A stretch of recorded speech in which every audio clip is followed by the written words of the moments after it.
À l'aube du lever de filet de la saison 2014-2015, le stade Edmond Martens est sous le feu des projecteurs. Qui pour l'occuper?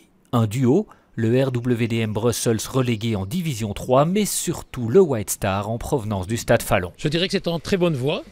Les discussions sont assez avancées. Cette affaire ne peut plus capoter? Non, plus du tout. C'est une certitude. Le White Star jouera vraiment ses matchs au stade Edmond Martens. À l'image de ce qui se passe à Bruges, les deux clubs cohabiteront et partageront les frais d'entretien. À la condition bien sûr que le RWDM Brussels survive.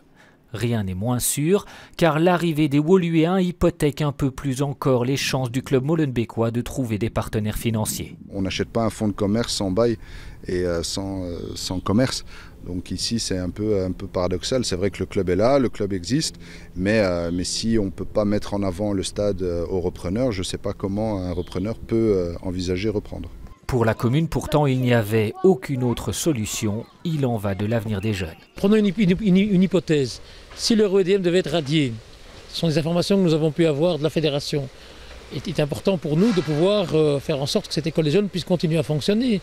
Et comme l'école des jeunes est liée au matricule du RWDM, il faudrait impérativement qu'on puisse évidemment s'attacher à un autre club.